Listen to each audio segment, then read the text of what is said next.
오늘은 지난 주일과 연결해서 계속 욥기 23장 10절에서 17절에 있는 말씀을 중심으로 해서 오직 그가 아시나니 2편입니다.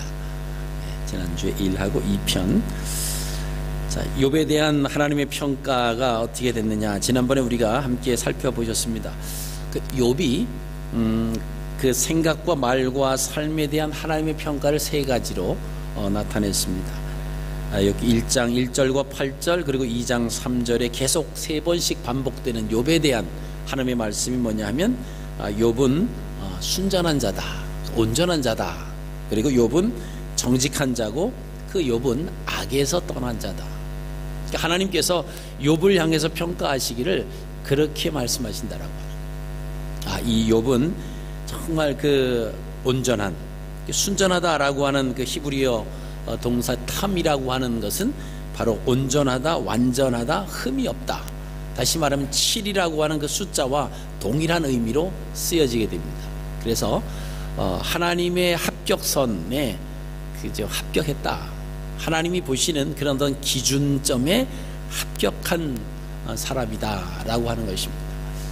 우리가 하나님 앞에 비춰졌을 때 우리의 모습이 하나님 보시기에, 하나님이 이제 인간적인 표현을 하면 고개를 끄덕거리시면서 그 정도면 됐다, 욥이 그런 사람이었다라고 하는 것입니다.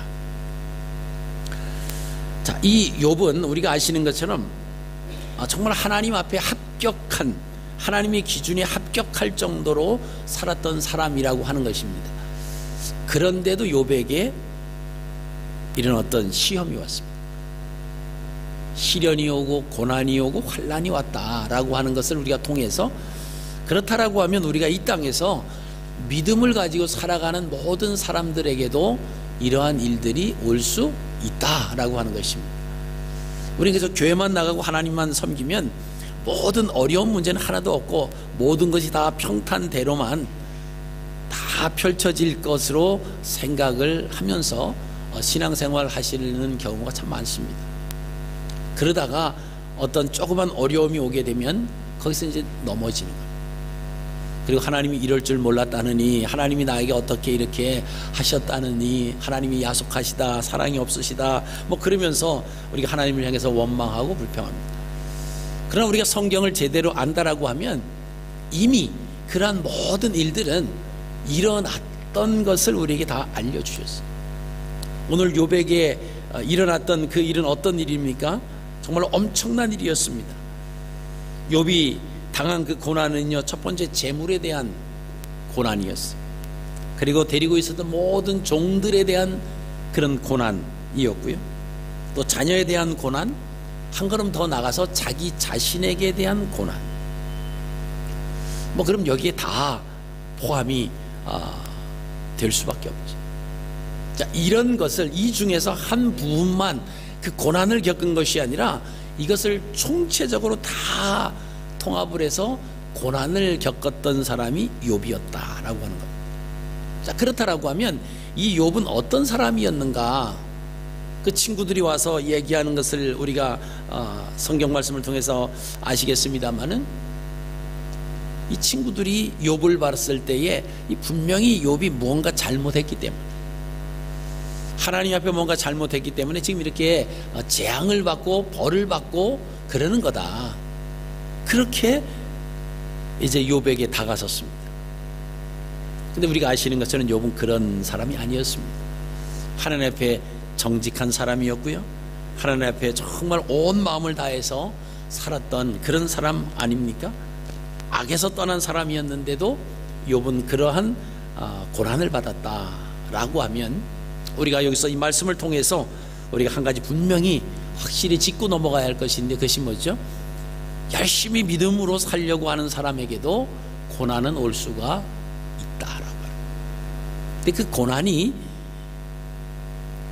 우리가 이 땅에 살면서 고난이 없으면 참 편하게 살 것이다, 고난이 없으면 얼마나 좋을까, 그렇게 생각을 할 수 있습니다만은, 사실은 또 고난 때문에 우리가 하나님을 또 붙들게 되고요, 그 고난 때문에 우리가 믿음 안에 붙어 있는 경우가 참 많이 있습니다. 그런 어려움과 그런 고난이 하나도 없을 경우에 우리가 하나님을 잘 믿을 것 같지만 사실 또 그렇지가 않다라고 하는 겁니다. 자, 이 욥은 자신이 가지고 있는 모든 소유를 한꺼번에 다 잃어버렸어요. 조금씩 조금씩 가지고 있었던 그 재산을 잃어버리는 것이 아니라 단 한꺼번에 잃어버렸습니다. 자, 그가 가지고 있었던 재산을 보면요, 성경에 보면 양이 7,000마리입니다. 그리고요, 낙타가 3,000마리. 자, 7,000마리, 3,000마리 아니 10,000마리입니다. 그 다음에 소가 500결이고요, 암나귀가 500마리입니다. 그러니까 소와 암나귀를 합해서 벌써 1,000이, 양과 낙타를 합해서 10,000이고 소와 암나귀를 합해서 1,000입니다. 근데 이런 모든, 그때 당시는 뭐 이 짐승들이 다 재산 아닙니까? 그것을 어떻게 했습니까? 한꺼번에 다 잃어버렸습니다.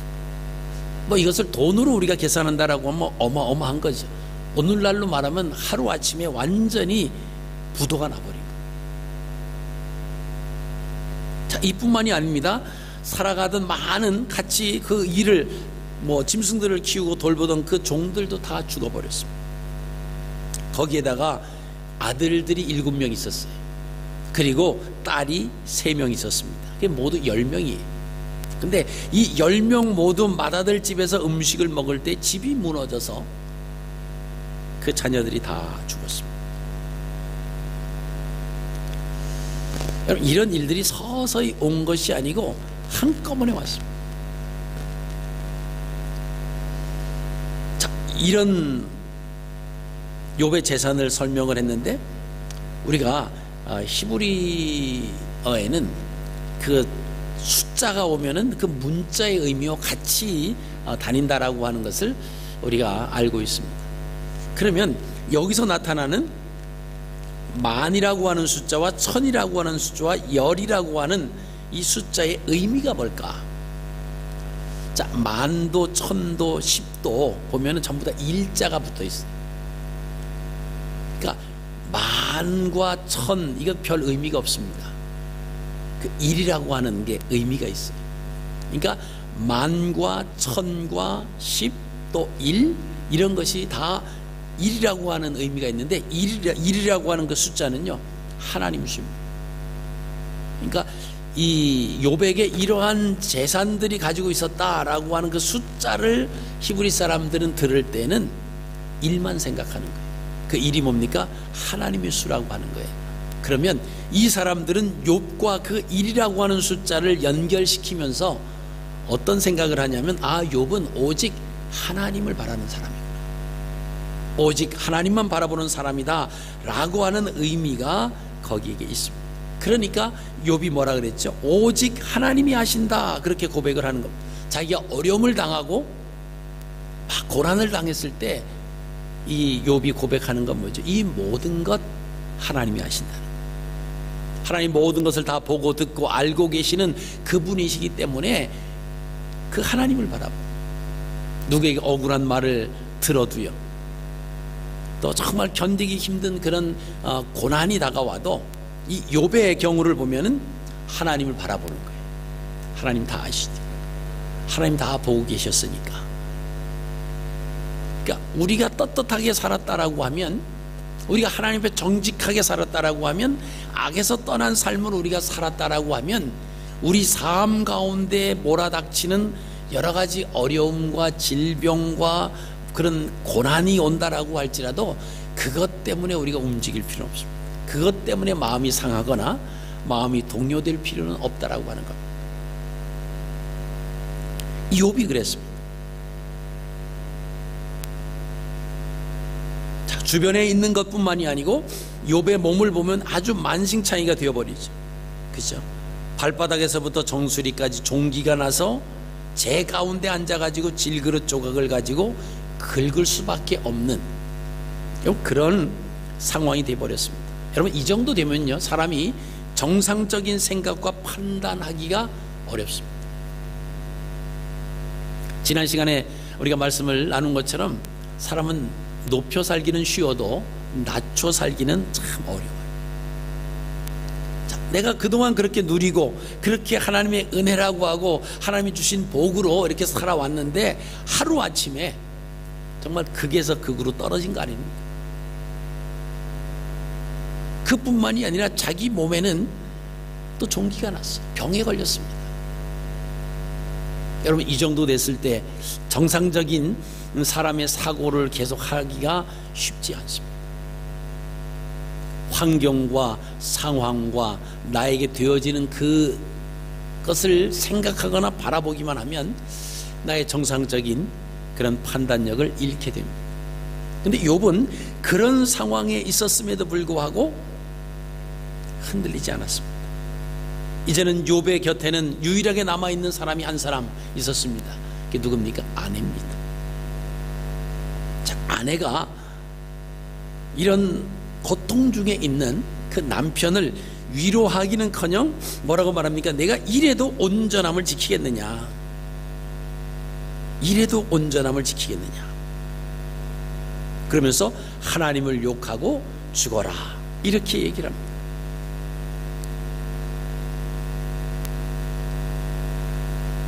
욥은 환경과 사람이 자신을 압박해오는 숨이 막히는 그런 상황 속에서도 하나님을 향해서 원망하지 않았습니다. 아마 우리가 지금까지 지내오면서 여러 가지 그런 일들을, 우리가 원하지 않는, 좋은 일이 아닌 좋지 않은 일들을 아마 다 경험을 하셨을 것입니다. 지금까지 살아오시면서 나는 전혀 힘든 일, 고난, 역경 그런 것이 하나도 없었다, 아마 그렇게 말씀하시는 분은 아마 거의 없을 거예요. 자, 우리가 그러면 그런 상황 속에 지나왔을 때 우리의 마음이 어땠는가 한번 생각해 보십시오. 욥처럼 가지고 있는 재산을 하루아침에 다 잃어버렸었습니까? 부리던 모든 그런 사람들이 하루아침에 다 없어졌고, 그죠? 자녀들도 하루아침에 다 죽임을 당했고, 또 우리 자신이 어떻게 움직일 수도 없을 정도로, 그죠? 발끝에서 정수리까지 그 병이 걸려서 그 병의 그 기와장을 가지고 긁을 수밖에 없는 그런 상황에 놓여져 있었습니다. 거기에 비하면 아마 우리는 아무것도 아닌 그런 상황을 아마 겪었다, 이렇게 생각할 수 있습니다. 자, 아무것도 아닌 욥에 비하면 정말로 작은 고난이었지만 그 고난을 우리가 겪었을 때 우리의 마음이 어떠했었던가라고 하는 것을 한번 생각해 보십시오. 누구를 원망하거나 하나님을, 그죠? 향해서 불평하거나 내가 교회에 다니지 말아야 되겠다 뭐 그랬다거나 뭐 누구 때문이다 막 그러면서 우리가 지내오지 않았나라고 하는 거예요. 여러분, 하나님은 영원하신 분입니다. 하나님은 어제나 오늘이나 영원토록 동일하신 분입니다. 그 동일하시고 나를 영원토록, 어제나 오늘이나 영원토록 사랑해 주시는 그 하나님은 상황에 따라서 이랬다 저랬다 사람을 이렇게 편애하면서 그러지 않으신다라고 하는 겁니다. 그런데 우리 자신들이 좀 하나님을 원망하고 하나님 앞에 좀 잘 못 살아도 하나님 나는 사랑해 주세요, 나의 모든 것을 좀 이해해 주세요, 그런 마음으로 살아가려고 하는 거예요. 여러분, 그런 마음으로 살아간다라고 하는 것은 무엇을 의미합니까? 환경에 영향을 받으며 살아가겠다라고 하는 것과 똑같습니다. 자기 아내가 하나님을 욕하고 죽으라 그렇게 말을 했음에도 불구하고 욥은 하나님을 향해서 원망하지 않았다라고 하는 것입니다. 자, 욥의 삶을 보면요, 하나님이 알고 계신다라고 하는 그 자신의 삶이 어떠했는지를 오늘 23장 11절과 12절에 자세히 소개하고 있습니다. 첫 번째 뭐냐면 나의 발이 그의 걸음을 바로 따라갔다, 그렇게 고백합니다. 내 발이 그의 걸음을 바로 따랐으며, 그렇게 고백합니다. 지금까지 욥의 발은 오직 하나님의 발자취만 따라왔다라고 하는 겁니다. 자, 여러분, 이 고백이 지금 어려운 가운데 처해져 있는 그 가운데서 욥의 고백입니다. 여러분, 욥의 고백을 보면요, 그의 삶이 말씀에 부끄럽지 않는 삶을 살아왔다라고 고백할 수 있었다라고 하는 거예요. 그럼에도 불구하고 욥에게 고난이 닥쳤어요. 그런데 거기에서 욥은 원망하지 않았습니다. 오히려 고난을 하나님께 인정을 받을 수 있는 기회로 삼았다라고 하는 것을 우리가 보게 됩니다. 그러니까 욥은 평생에 살면서 하나님 말씀을 한 발짝 한 발짝 옮길 때마다 하나님의 말씀을 따랐다라고 합니다. 이것이 하나님 말씀이 아니면 자기는 따르지 않았다라고 하는 것입니다. 그 모든 것을 하나님이 알고 계신다, 이 확신이 있었어요. 그러니까 지금 내게 당하는 이 고난도 하나님이 알고 계신다는 거예요. 하나님께서 나를 시험해 보시면 내가 어떻게 살았다라고 하는 것을 하나님 분명히 아신다라고 하는 거죠. 여러분, 지금 이 순간 우리는 욥의 삶을 지금 생각하고 있습니다. 우리는 지금까지 무엇을 따라 살아왔는지 한번 생각해 볼 필요가 있습니다. 무엇이 나의 삶의 목적이었습니다.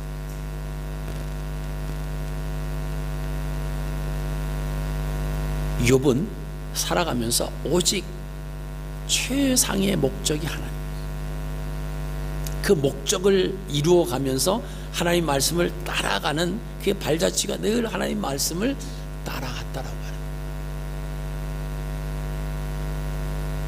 자, 두 번째는요, 23장 11절 그 뒷부분에 보면 내가 그의 길을 지켜서 치우치지 아니하였다, 이렇게 고백합니다.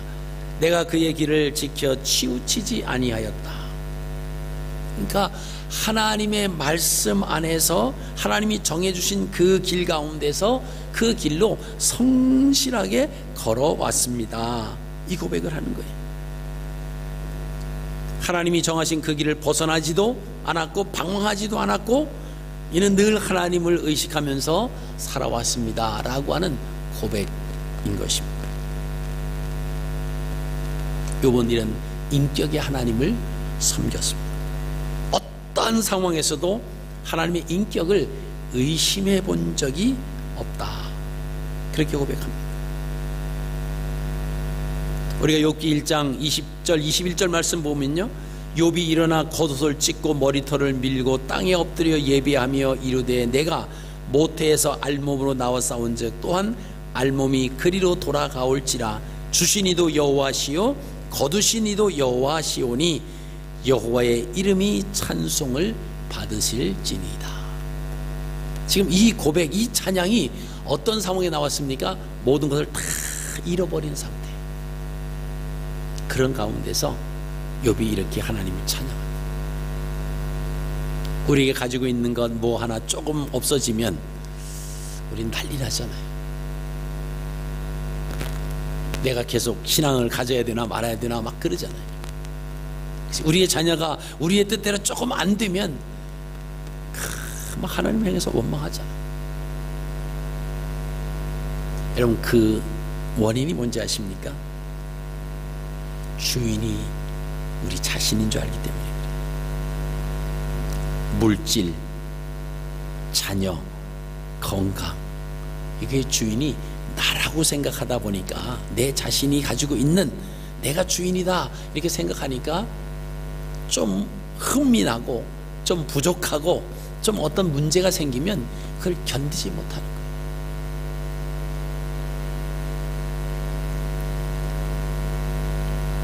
세 번째는요,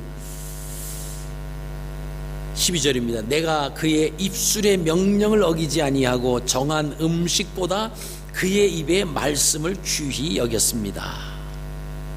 자, 하나님의 입술에 나오는 모든 명령을 어기지 않았다는 거예요. 정한 음식보다 그의 입의 말씀을 더 귀하게 여겼습니다. 그럼 이게 지금 욥이 하나님 앞에 고백할 수 있는 자기의 삶이에요.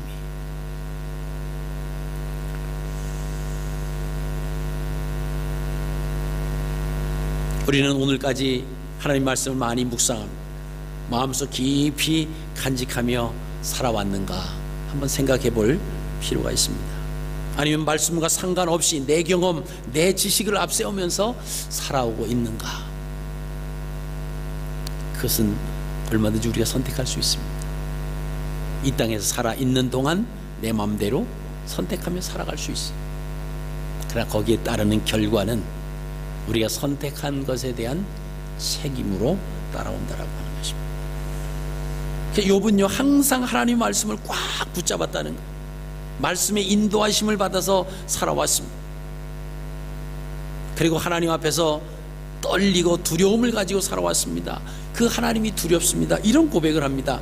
15절 말씀 보면 그러므로 내가 그 앞에서 떨며 지각을 얻어 그를 두려워하리이다. 이 고백을 합니다. 성경에서 가장 먼저 두렵다라고 하는 표현이 나오는데 창세기 3장 10절에 나옵니다. 아담과 하와가 하나님 말씀을 불순종하고 악을 선택하고 죄를 짓고 나서 두려움을 느낍니다. 그래서 창세기 3장 10절에 보면 내가 이르되 내가 동산에서 하나님의 소리를 듣고 내가 벗었으므로 두려워하여 숨었습니다.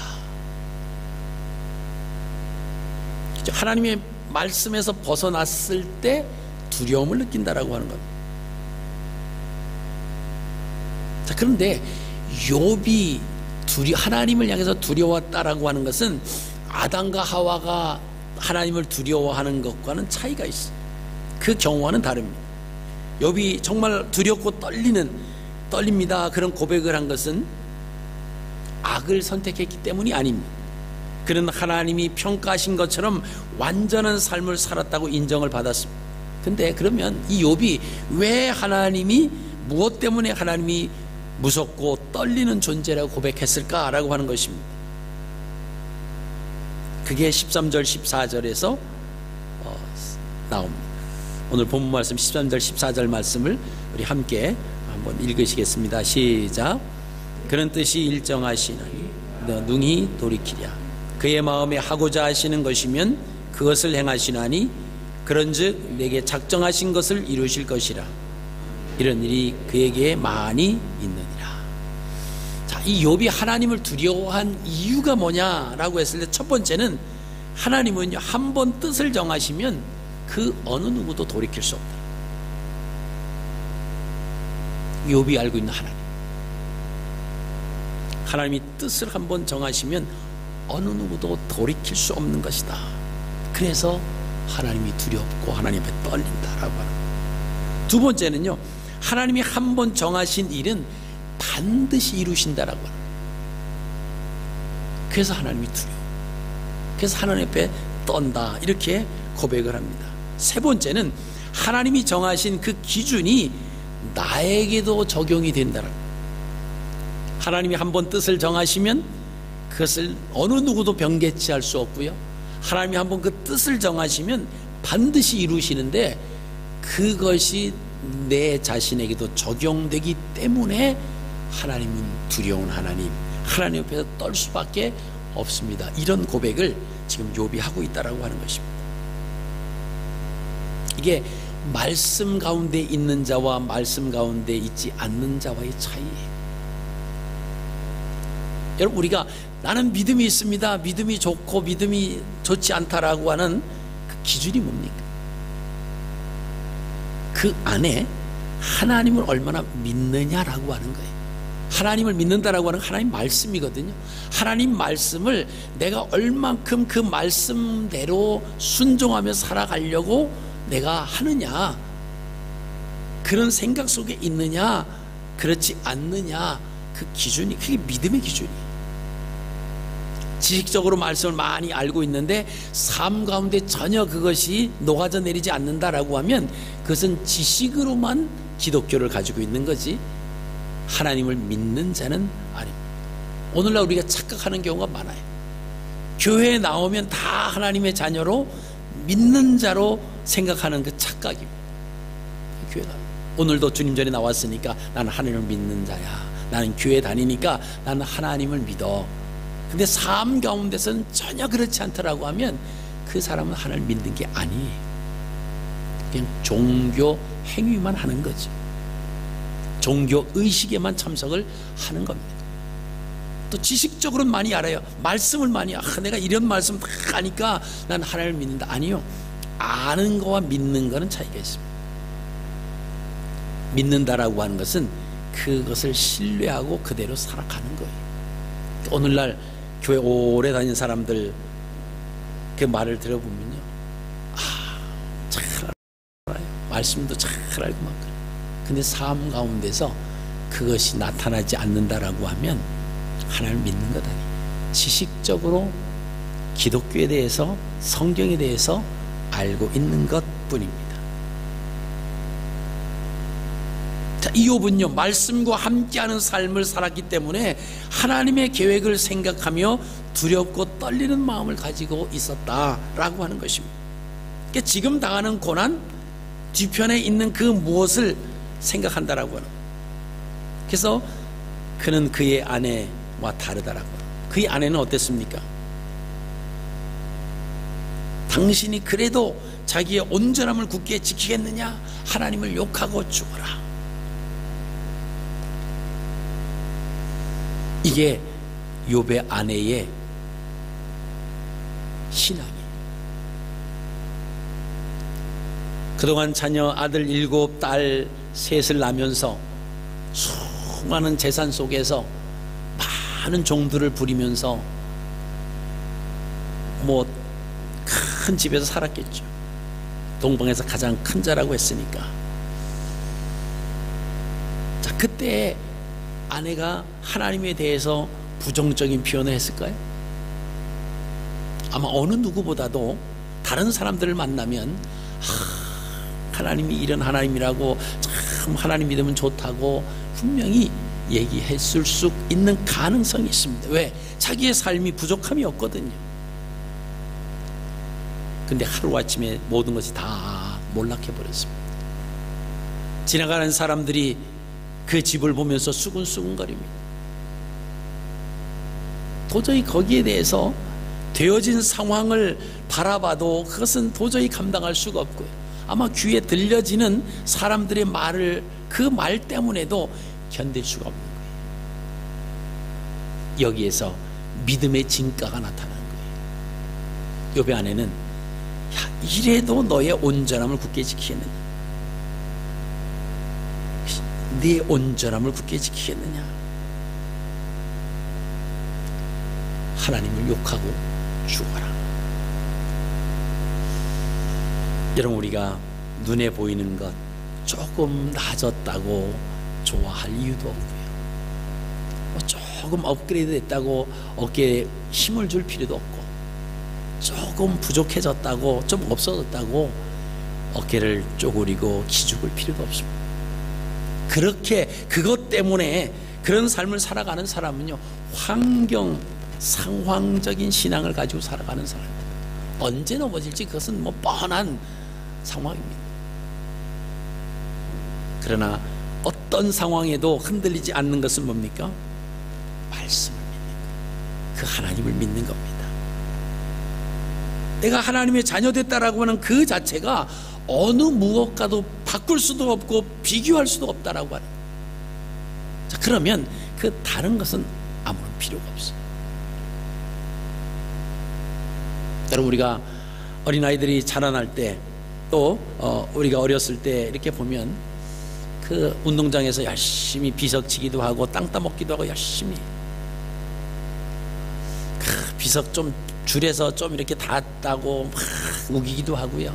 땅 따먹기 좀 땅에서 좀 떨어졌다고 네 땅 아니라고 막 우기고 싸우고 막 울고 불고 막 그랬던, 그러면서 우리가 자랐잖아요. 그리고 이제 그 시절을 지나고 나서 어린아이들이 이렇게 운동장에서, 놀이터에서 놀면서 또 그런 현상들이 또 나타나죠. 딱지 하나 더 따먹겠다고 막 그냥, 그 시절을 지나고 나서 이렇게 바라보면 그저 씁쓸한 미소를 짓잖아요. 아, 나도 저랬는데 참 그때 그냥 뭐 조금 그런 거 다 그래, 뭐 다 그래 해도 그 땅은 결국 놀이터지 어느 누구 것도 아니고 그냥 인심 얼마든지 쓸 수 있었는데 거기에 목숨 걸고 그것 때문에 막 싸우고 울고 불고 했던 그 기억을 생각하면 이제 지나고 나면 참 씁쓸하죠. 여러분, 우리가 살아가는 삶 속에서 우리 눈에 보이는 것을 쫓아가면 똑같다라고 하는 겁니다. 똑같다. 우리 그런 이야기가 있지 않습니까?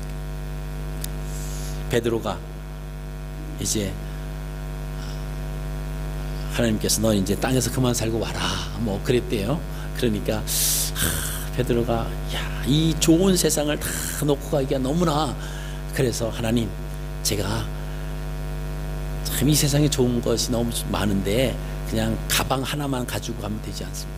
갈 수 있게 해주십시오 그랬대요. 그래서 뭐 그래라 그래가지고 이 베드로가 모든 것을 다 팔아가지고 다 금덩어리를 샀대잖아요. 금덩어리. 그래서 가방 하나에다 그냥 금덩어리를 가득 채워가지고 천국을 간 거예요. 찡찡찡 매면서 끌고 갔대요. 그러니까 예수님이 이제 천국에서 이렇게 예수님을 만나러 가는데 천사가 마중을 나왔대잖아요. 그 베드로가 낑낑 끌고 가니까 당신은 뭘 그렇게 무거운 거 그걸 왜 갖고 왔은, 왜 무엇을 갖고 왔냐고 그랬더니 이것은 내가 허락받아 갖고 온 거다고 그러면서 가방을 열어서 쫙 보여주니 금이 그냥 가방에 딱 찬 거예요. 그러니까 천사가 그러더래. 아니 그거는 왜 가져왔냐고, 아스팔트 깔려고 하는 그거는 왜, 아스팔트 재료는 왜 가져왔냐고 그러더래. 그 뭡니까? 천국의 길은 황금길로 됐다 그러잖아요. 그 아스팔트에 쓰는 그 재료를 그걸 뭐 소중하다고 끌고 왔느냐, 뭐 그 말이죠. 여러분, 우리가 이 땅에서 최고인 것처럼 생각하는 그것이 우리가 믿음 안에서는 아무것도 아니어야 된다라고 하는 거예요.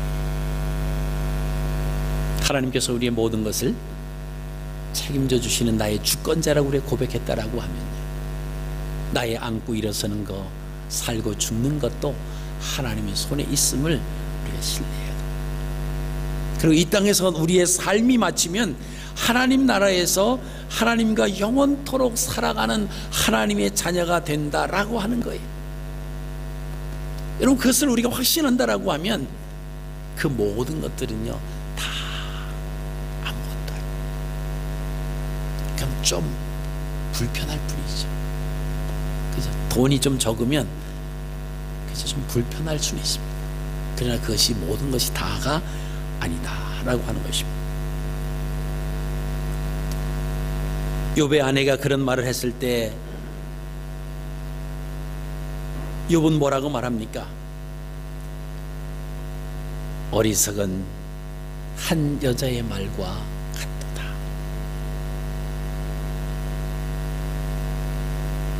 하나님을 욕하라 라고 했을 때, 욕한다 라고 하는 그 원어에 보면 바라크라고 하는 단어인데요, 이것은 복과 같은 단어예요. 그래서 욕을 하면 복이 사라진다라고 하는 의미가 있습니다. 그러니까 이 아내가 하나님을 욕하고 죽어라, 그러니까 이제는 복이 하나도 없으니까 그냥 하나님을 욕해버려라, 어차피 더 사라질 복도 없다, 그냥 욕하고 죽어라, 이런 의미였다라고 하는 겁니다. 그런 말씀을 정리합니다. 자, 욥의 경우를 통해서 알게 된 진리가 있습니다. 하나님을 바로 안다라고 하는 것이 무엇보다도 중요하다라고 하는 사실입니다. 같은 상황 속에서 하나님을 바로 알았던 욥의 고백과 하나님을 바로 알지 못했던 아내의 고백은 달랐다라고 하는 것입니다. 여러분, 우리는 어떤 선택을 하시겠습니까? 남편과 아내가 똑같은 믿음을 가지고 있으면 얼마나 좋겠습니까마는, 그러나 그렇지 않는 경우가 되게 많습니다. 남편이 믿음이 좋은가 하면 아내가 믿음이 그렇지 못할 때가 있고요, 아내가 믿음이 좋은가 하면 남편이 믿음이 그렇지 못할 때가 있습니다. 그럴 때 그렇죠, 한쪽에서는 하나님을 욕하고 죽어라, 하나님을 뭐 저주하고 뭐 이제 교회도 다니지 말고 하나님 믿지 말자, 막 이렇게 나올 수 있습니다. 그때 욥은 뭐라고 말합니까? 그대의 말이 한 어리석은 여자의 말 같도다. 그대의 말이 한 어리석은 여자의 말과 같도다.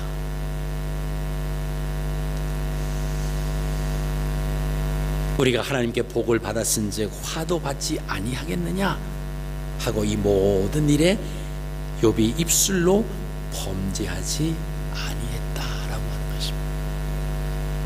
여러분, 우리의 입술이요, 악을 따라가기에 얼마나 이렇게 오픈되어 있는지 모릅니다. 누구에게 누구 흉을 보고 누구를 막 디스하고 그럴 때 나도 모르게 자꾸 막 그러죠.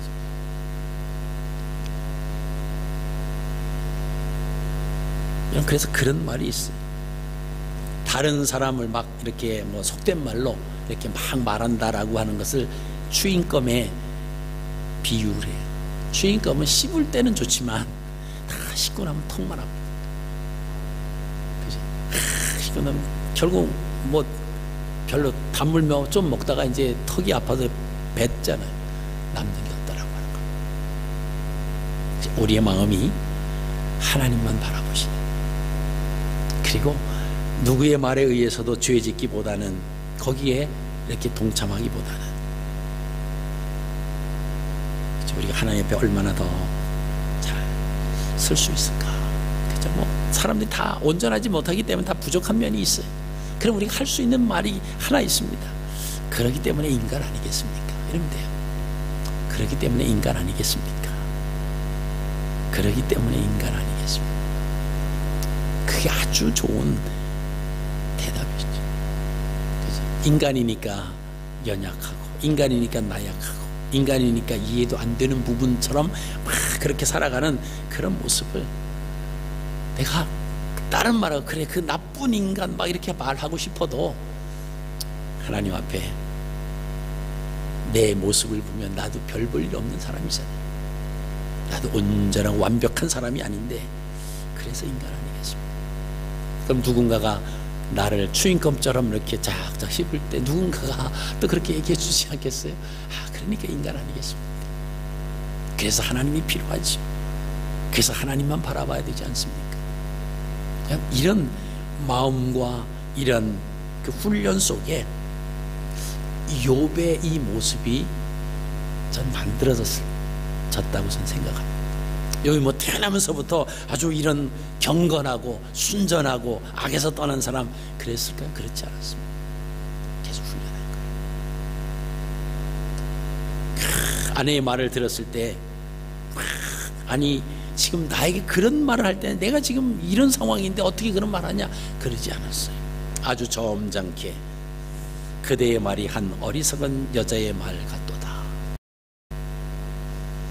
이 말을 한번 여러분 새기십시오. 한번 따라 하실까요? 그대의 말이 한 어리석은 여자의 말 같도다. 여자분들은 바꾸셔야 돼요. 한 어리석은 남자의 말 같도다. 자, 이렇게 하셔야죠. 자, 한번 다시 다시 한번 고백하겠습니다. 자, 그대의 말이 한 어리석은 뭐뭐의 말 같도다. 자, 시작. 그대의 말이 한 어리석은 여자의 말 같도다. 남자라고 하는 말이 크게 들렸어요. 네. 우리가 그래서 인간이고 그래서 하나님이 필요합니다. 그렇게 말하면 모든 것이 다 해결될 것 같아요. 자, 오늘 욥은요, 이 고통을 통해서 더 성숙해지는 모습. 네, 그죠? 하나님이 아신다는 거예요. 오직 그가 오직 그분이 아십니다. 여러분, 이 마음만 가지고 우리가 살면요, 내가 살아가는 삶의 모습, 내가 생각하는 것, 내가 마음 품은 것, 다른 사람과 어떤 살아가는 그 모습들, 내가 누구를 향해서 쓰는 그 마음, 지금 하나님이 다 이렇게 보고 계신다는 거예요. 알고 계신다. 여러분, 그 마음이 우리한테, 우리 마음속에 그 머물러 있으면요, 우리는 욥처럼 좀 더 순전하고, 그죠? 좀 더 온전하고 정직하고 악에서부터 떠날 수밖에 없는 거죠. 왜? 지금 하나님이 다 아시는데. 그렇지 않습니다. 저 여러분들의 삶이 그러한 마음을 가지고 이번 한 주간도 믿음으로 또 승리하시는 복된 한 주간의 삶이 되시기를 주님의 이름으로 축복합니다. 걸어갈